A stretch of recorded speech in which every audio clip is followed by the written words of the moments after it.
ભાવનગર શહેરના મુખ્ય પ્રવેશદ્વાર એવા આરટીઓ રોડ પર બની રહેલ ઓવરબ્રિજ નવનિર્માણ કામગીરી ગોકળ ગતિએ ચાલી રહી છે।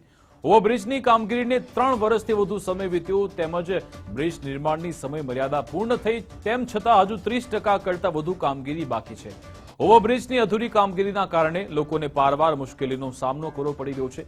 કામ અધૂરું હોવાને કારણે રોજે રોજ ટ્રાફિક જામના દ્રશ્યો સર્જાય છે। સાથે હાલ ચોમાસાનો સમય છે અને જેના કારણે ભાવનગરની જનતાને તંત્રના પાપે ભારે હાડમારી ભોગવવાનો વારો આવ્યો છે। પુલ 5 વર્ષથી બની રહ્યો છે, રસ્તાની કોઈ ઠેકાણા નથી।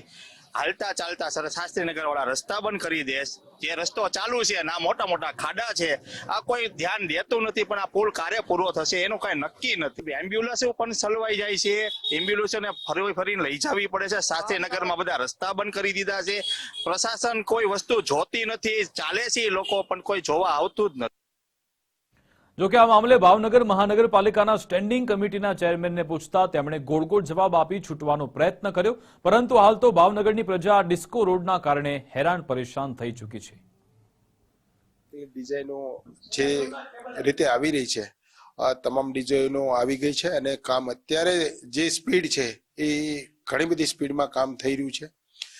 પરંતુ બાજુની જગ્યા જે છે વધારે સગવડતા અને વધારે સુવિધાઓ મળી રહે એના માટે થઈને કોઈ જગ્યાએ 3 ફૂટ, કોઈ જગ્યાએ 4 ફૂટ જગ્યાઓ આપણે સંપાદન કરવા માટે એક સર્વે કરવામાં આવ્યો છે અને એ સંપાદન કરીને એ જગ્યા મેળવવાથી કનેક્ટિવિટીમાં સારો એવો અને સુદૃઢ રીતે વધારો થશે અને કનેક્ટિવિટી વધારવા માટે થઈને સારી બનાવવા માટે થઈને આ જમીન સંપાદન કરવા માટે સક્ષમ સત્તાએ કમિશનરશ્રીને પાવર આપ્યો। તો બીજી બાજુ વિપક્ષનું કહેવું છે કે આ કામ કોરોના કાળ પહેલાથી શરૂ થયું હતું, જેને આજે 3 વર્ષ જેટલો સમય વીત્યો અને સમય મર્યાદા પૂર્ણ થઈ છે, પરંતુ આજ દિન સુધી આ ઓવરબ્રિજનું કામ મંદ ગતિએ ચાલવાને કારણે પૂરું થયું નથી। કોન્ટ્રાક્ટરની જવાબદારી છે અને આ સરકાર કોર્પોરેશનની જવાબદારી છે કે ઈ ડાયવર્ઝન જે આપ્યું છે ઈ રોડ રસ્તા સારા હોવા પડે, એની તમામ જવાબદારી કોન્ટ્રાક્ટર અને સરકારની છે।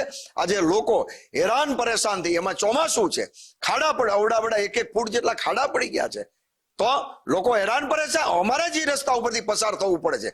અમે ભગવાનને યાદ કરીએ છીએ, અમે ભગવાનને પ્રાર્થના કરીએ છીએ કે ભગવાન આ રાજકીય આગેવાનોને અને આ શાસકો અધિકારીને સદબુદ્ધિ આપો તો તાત્કાલિક આ કામ પૂર્ણ થાય। અમે તો થાકી ગયા છે। ભાવનગર શહેરમાં વિકાસની વાતને લઈને છેલ્લા 4 વર્ષથી ગઢેચી વડલાથી લઈ અને દેસાઈનગર સુધીનો ઓવરબ્રિજ બની રહ્યો છે। પ્રથમ ઓવરબ્રિજના દ્રશ્યો બતાડવાના પ્રયત્ન કરશું, કેમ કે આ જે ઓવરબ્રિજ છે તેનું નિર્માણ કરવામાં આવી રહ્યું છે, પરંતુ હાલ છેલ્લા 4 વર્ષથી આ જે ઓવરબ્રિજ છે તેનું કામ છે તે ગોકળ ગતિએ ચાલી રહ્યું છે। હાલ ચોમાસાનો સમય છે, આ સર્વિસ રોડના દ્રશ્યો બતાડવાના પ્રયત્ન કરશું। જોઈ શકાય છે રોડમાં ખાડા કે ખાડામાં રોડ તે જાણવું મુશ્કેલ બન્યું છે, કેમ કે હાલ ચોમાસાનો સમય છે અને ચોમાસાના સમય દરમિયાન જે પ્રમાણે ભાવનગર શહેરમાં વરસાદ પડી રહ્યો છે અને તેના કારણે આ જે સર્વિસ રોડ છે તેની હાલત ખસ્તા બની છે। સાથે વાત કરીએ તો આ જે ઓવરબ્રિજ છે તેનું કામ પણ ચાલી રહ્યું છે, તેના કારણે અહીંથી પસાર થતા જે વાહન ચાલકો છે, રાહદારીઓ છે, તેને ક્યાંક ને ક્યાંક મુશ્કેલીનો સામનો ચોક્કસથી કરવો પડી રહ્યો છે।